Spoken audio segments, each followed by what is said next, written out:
Olá, eu sou o Maílson do perfil Notas de um Observador e nesse terceiro vídeo do curso Introdução aos Estudos de Antônio Cândido, a gente vai conversar sobre o direito à literatura.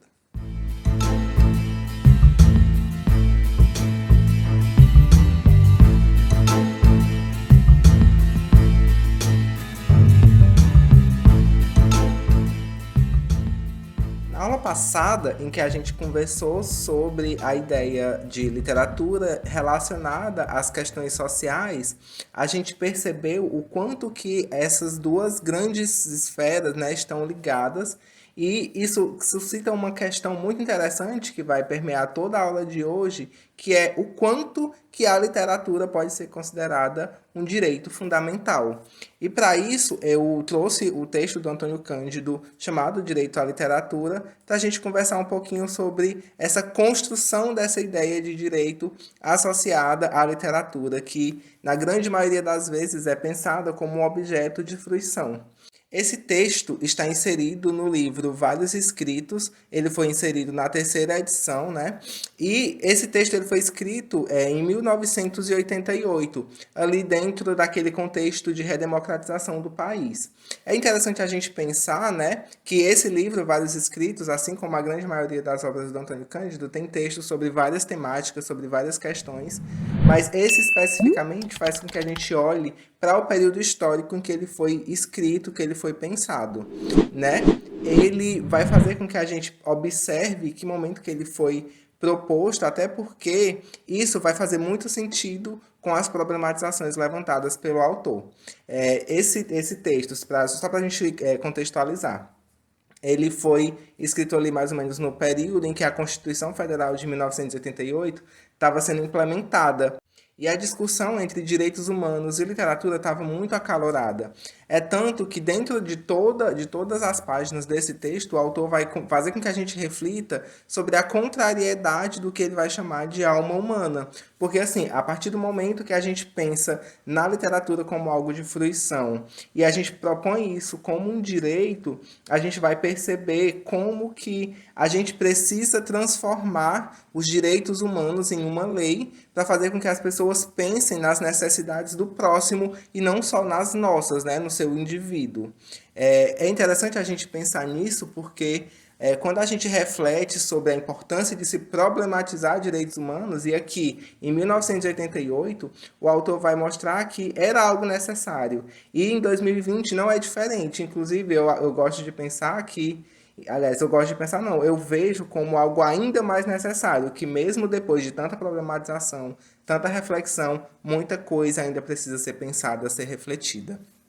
É interessante que dentro desse momento em que o texto foi escrito, o autor vai dizer que vê uma mudança no discurso dos políticos e empresários quando aludem à sua posição ideológica aos problemas sociais.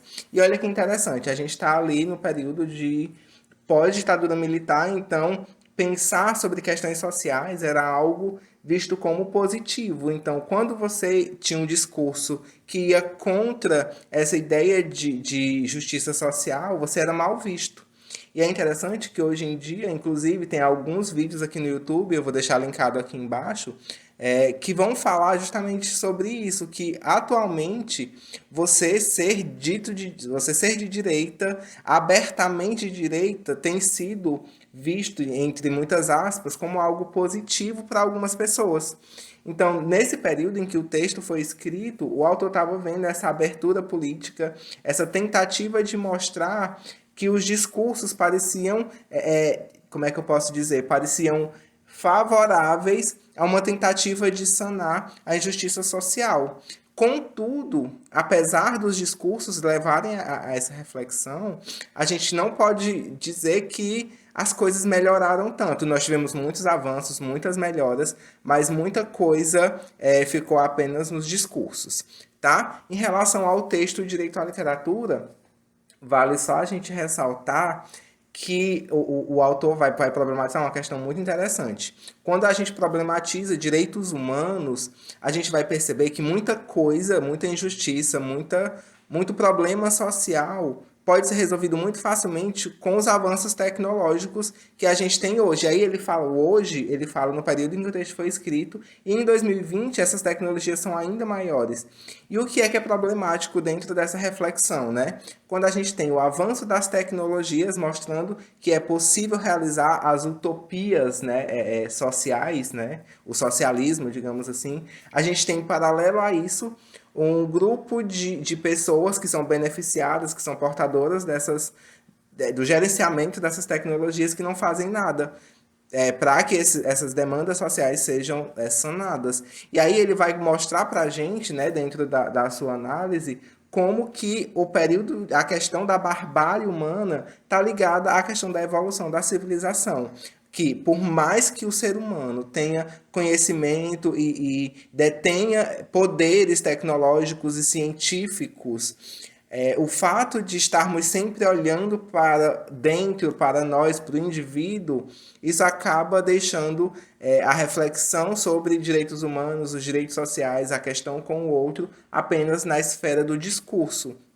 E aí ele vai nos dizer que reconhecer que aquilo que consideramos indispensáveis para nós é também indispensável para o próximo. E ele faz, durante a sua narrativa, a sua discussão, com que a gente reflita sobre o quanto que as nossas necessidades individuais também podem ser necessidades de outras pessoas. E que para que a gente sane as nossas necessidades individuais, a gente não pode apagar as necessidades do coletivo. E é interessante a gente pensar nessa proposição dele, porque ele faz com que a gente pense em relação a para quem são feitos e são pensados e são construídas as diretrizes em relação aos direitos humanos. A gente está pensando em quem? Quando a gente pensa assim, os direitos humanos funcionam para quem? E aí, além de pensar em para quem os direitos humanos são pensados, é por quem os direitos humanos são pensados. Porque a partir do momento que eu tenho um grupo de gestores propondo mudanças, e esse grupo de gestores está pensando apenas numa perspectiva documental, sem avanços e reflexões práticas, a gente pode perceber que a eficácia, a eficiência dessas políticas podem não favorecer a quem realmente elas estão sendo pensadas.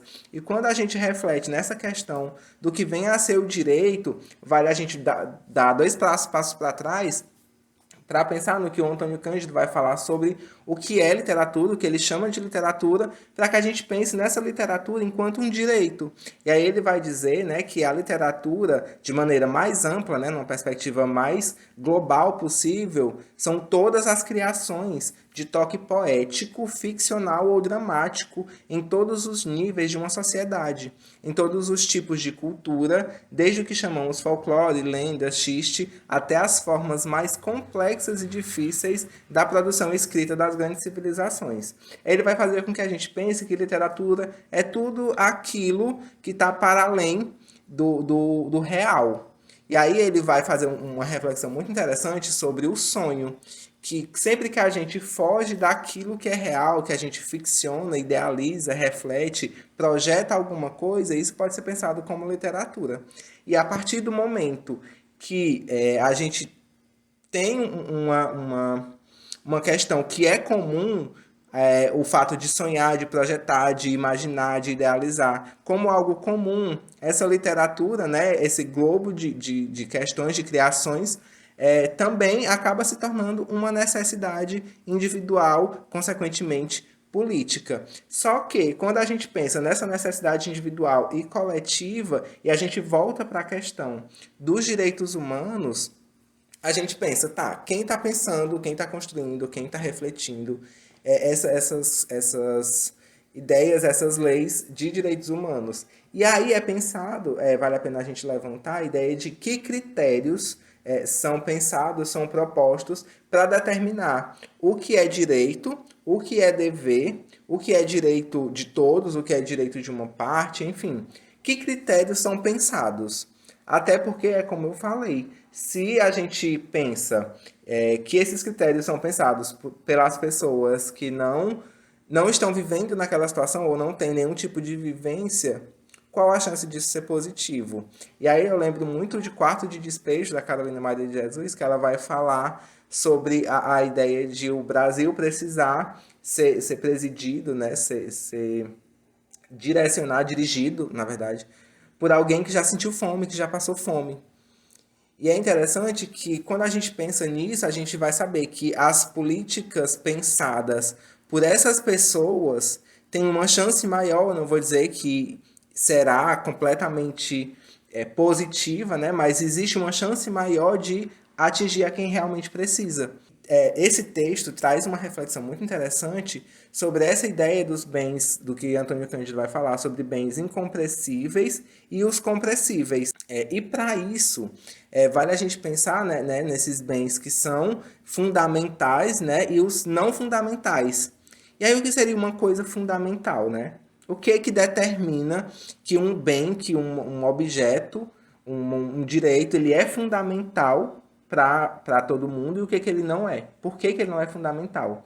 E é interessante que ele vai dizer que são bens incompressíveis, não apenas, que são esses bens fundamentais, digamos assim, indispensáveis, não apenas os que asseguram a sobrevivência física. Porque sempre que a gente pensa num direito fundamental, num bem fundamental, incompressível, a gente vai pensar na habitação, na comida, na saúde.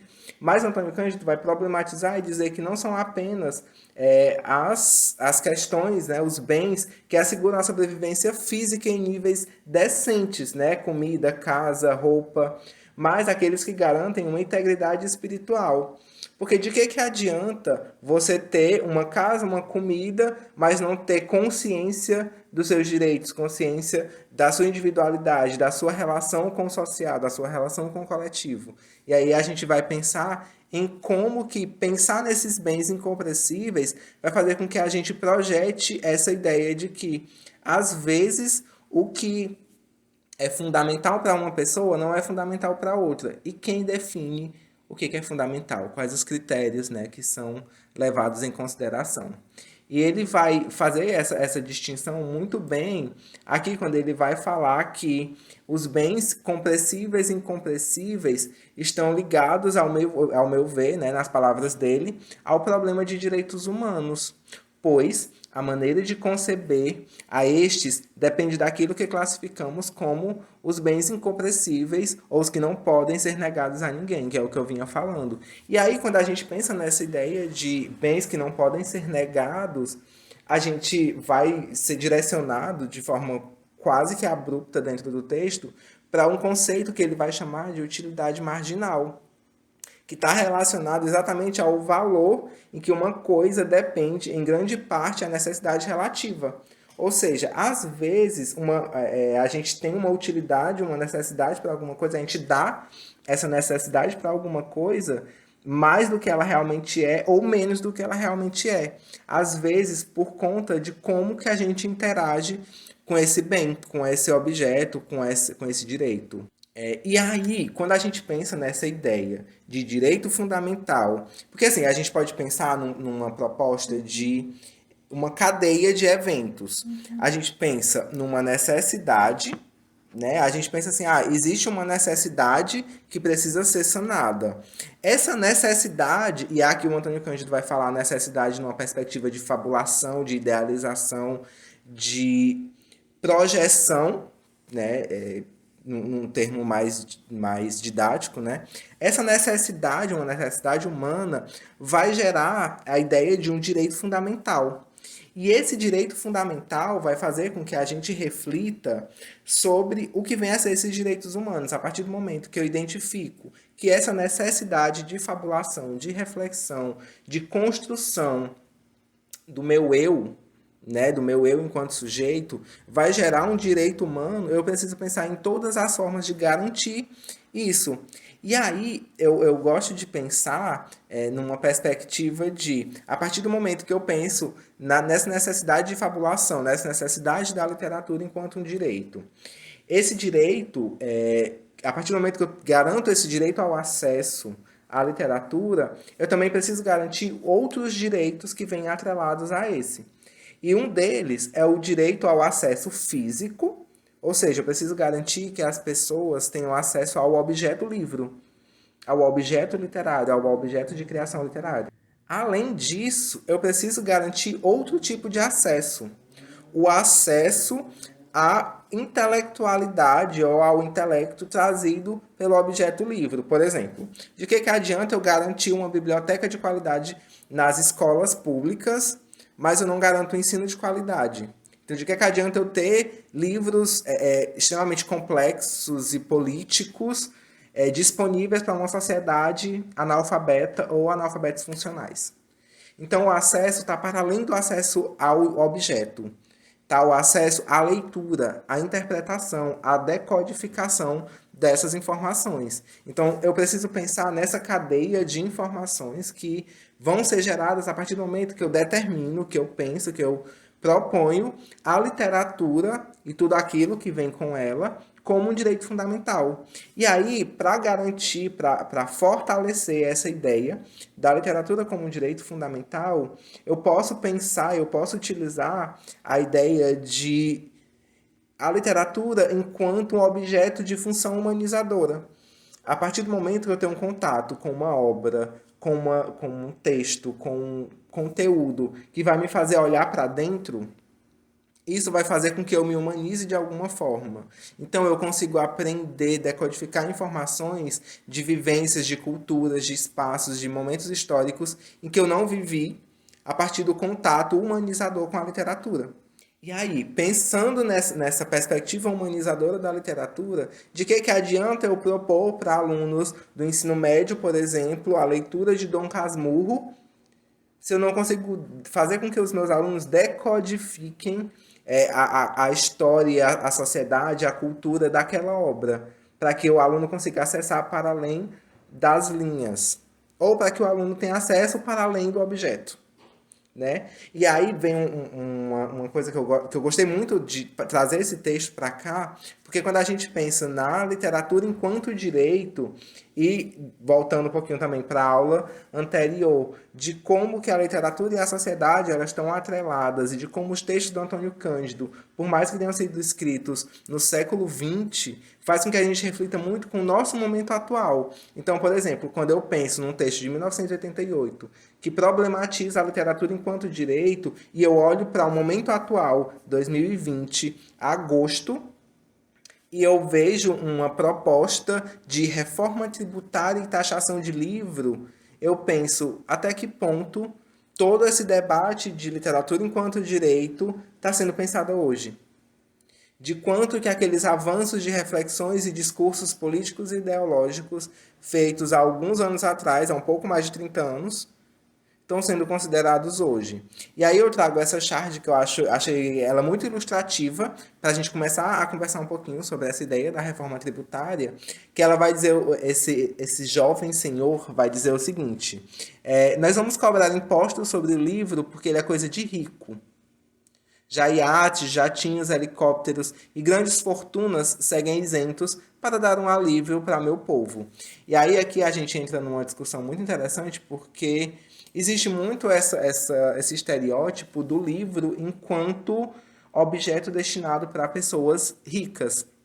Apesar de ser uma coisa que acontece por conta de valor, por conta dessa questão do acesso à informação, a gente precisa desmistificar essa ideia e fazer com que o livro adentre as periferias, não só em termos de objeto. E aí eu reforço a ideia de os livros precisam ser ditos e falados e conversar com as pessoas da periferia. E aí eu trago uma citação do próprio Antônio Cândido, onde ele vai dizer que nas nossas sociedades as literaturas têm sido um instrumento poderoso de instrução e educação. Então, a partir do momento que eu penso na literatura, no livro, como um direito, eu consigo garantir essa proposta de instrução e de educação dos povos, até porque faz parte do processo histórico da educação, né? Quando a gente pensa na história da educação, na história do livro, essa construção do objeto livre e a transposição histórica desses eventos faz com que o livro tenha uma posição marcante e positiva dentro desse processo. E aí ele vai dizer ainda que é por isso que é indispensável tanto a literatura sancionada, né? Quando a gente pensa na literatura, ela tem esses dois momentos, né? Digamos assim, que é a literatura sancionada, que é a literatura imposta, que aí são os objetos livres na escola, por exemplo, livro didático, livro paradidático, as obras direcionadas, né? De alguma forma, quanto à literatura proscrita, que são as literaturas de militância, que são as literaturas de oposição. Então, tudo que é produzido literariamente, tudo que provoque uma reflexão é indispensável para Antônio Cândido e para todos nós que compreendemos e entendemos a literatura enquanto direito. E quando a gente pensa nesse processo de taxação dos livros que a gente está vivendo hoje, para quem está completamente por fora do que está acontecendo, nosso ministro da Economia, Paulo Guedes, propôs uma reforma tributária, tirando do livro, do objeto livre, e entre outras questões, a isenção de tributos. E aí, quando a gente pensa lá atrás, né, quando eu falei do objeto livro já ser identificado, já ser projetado como algo para as classes altas, quando eu tenho uma cobrança de tributo inserida nesse objeto, um objeto que já é caro por natureza, e aí eu não vou entrar muito na esfera de por que esse objeto é caro, mas ele vai se tornar ainda mais inacessível. E aí é interessante que a gente pense, eu trouxe aqui algumas matérias para a gente refletir um pouquinho, que quando a gente pensa nesse objeto, nessa ideia de tributação, e eu garanto uma arrecadação financeira para o governo em cima do objeto livro, eu quebro ainda mais as editoras, que já estão passando desde uns tempos para cá por um processo de desfalque por conta das questões econômicas, até um distanciamento ainda maior das áreas periféricas ao acesso a esse livro. Então, por exemplo, a gente tem aqui uma campanha de defenda o livro que foi levantada pelas pessoas nas redes sociais, pessoas que trabalham com livros, editoras, blogueiros, fazendo com que a gente pense o livro não só como um objeto, mas com tudo isso que a gente reflete, pensa e projeta para além do livro. Porque é como eu falei ao longo dessa aula, o livro e a literatura, eles trazem reflexões, eles têm um poder humanizador. E a partir do momento que eu afasto as pessoas desse poder, desse direito que elas têm, eu acabo desumanizando. Sem contar que o objeto livro ele tem uma questão muito política envolvida, porque como a gente sempre relaciona o livro com essa ideia de instrução, então quanto menos livros circulando, a gente pensa nessa ideia de menos informação circulando, mais alienação acontecendo. E aí a gente pensa que eu trouxe algumas informações também aqui do Estadão, e da youtuber Bárbara, do Beijo Barbari, que essa thread está no Twitter e está no Instagram dela também, que ela vai trazer alguns pontos sobre esse processo. E aí eu queria destacar uma coisa, que essa tributação tem como objetivo tributar em cima do objeto livro cerca de 12%, o que vai aumentar, né, na verdade, 12% do valor do livro. E aí quando a gente pensa nesse valor, é como se o Estado, o governo, na verdade, fosse receber mais do que muitos escritores.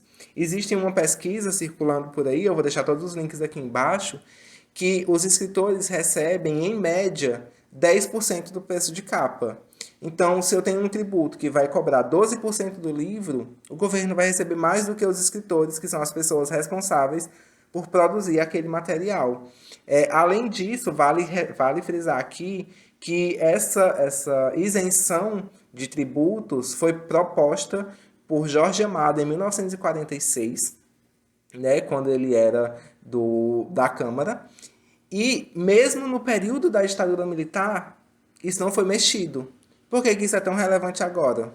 Porque não tributar outros objetos ou outras coisas que vão garantir essa arrecadação que é necessária, mas sem atingir o público que realmente precisa dessas informações, né? E aí eu convido vocês para darem uma olhada, darem uma estudada, se interarem do que está acontecendo, porque a maioria dessas tributações, elas acontecem, apesar de ser um processo, como é que eu posso dizer, aberto, elas sempre vão passando assim, o mais silenciosamente que elas conseguem. Então a gente precisa ficar atento, a gente precisa ficar de olho no que está acontecendo. Aqui embaixo eu vou deixar um link de uma petição que está rolando. Então é interessante que vocês deem uma olhada, se vocês concordarem.